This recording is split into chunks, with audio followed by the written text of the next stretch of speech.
How long have you been the owner here? I built it and named it. You built it? 1964. Wow, you named I it. was 25 years old. No kidding. Had you done anything like that? Had you worked at a dance hall before?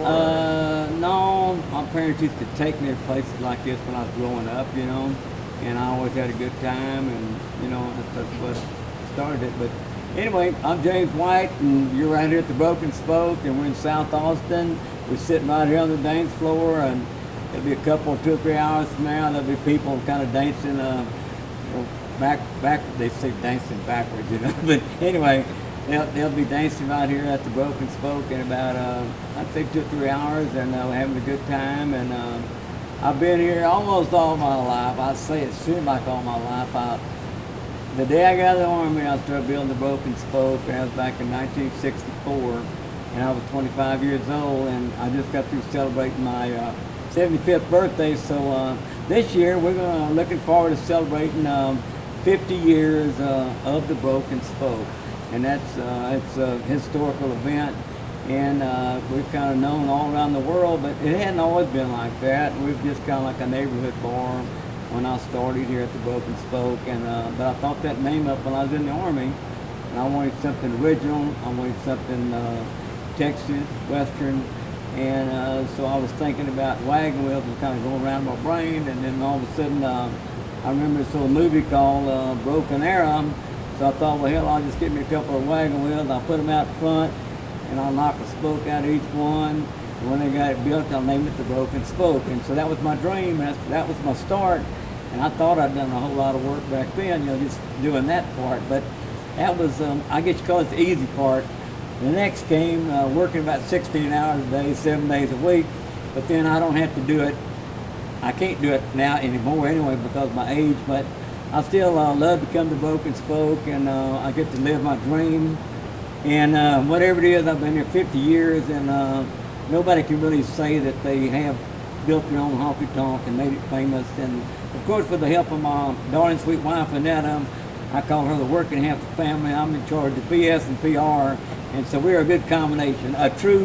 We're a mom and pop operation, and both of our daughters, Jenny and Terry, work here with us. And it makes it very, very good. How was business when you first started 25 years ago? How was it? Did you have big crowds right away? Did it take a while to get going? Well, you know, it didn't take that long to get the crowds coming.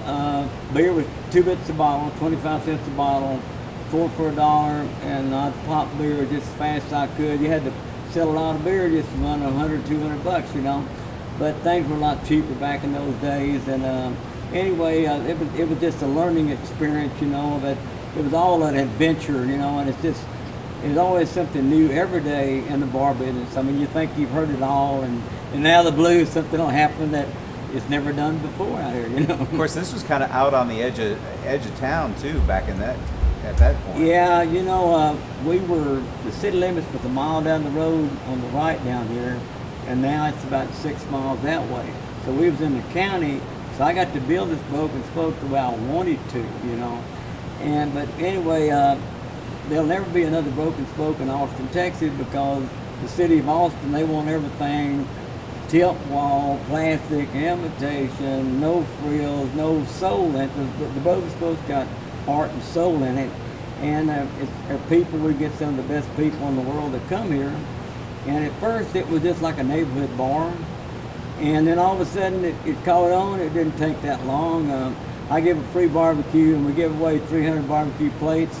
And I think the word started spreading around. We started getting all the neighborhood, local people, and then it spread to Texas, and then the United States. And now it's kind of every night we get somebody from different countries. But it makes it more interesting. But you always got to get new business. You can't just sit back and say, man, I got it made, I got a full house. You always got to, and I like to be a hands-on person. I like to be here and make people feel welcome.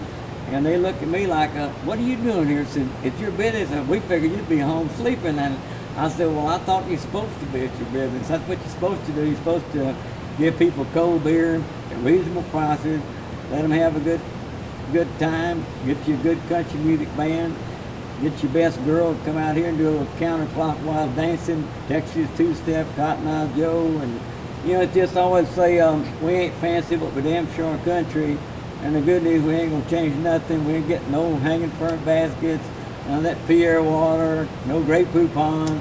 But we do have cold beer, and good whiskey, and good-looking girls to dance with. You know? And you're surviving what's encircling you here too. Yeah, which is we're amazing. surrounded. We're surrounded. All these apartments around here make me feel like the Alamo. You know, it's like we got all these big buildings around us, but once you come in here and you look around and you can't see the apartments and you can't see all the hectic traffic snarls that Austin, Texas has. And this is a place where if you work hard all week, you ought to be able to come out and have a good time and kick your heels up a little bit and have fun. That's what it's all about, you know. If you can't have no fun in life, what's the point of living it, you know?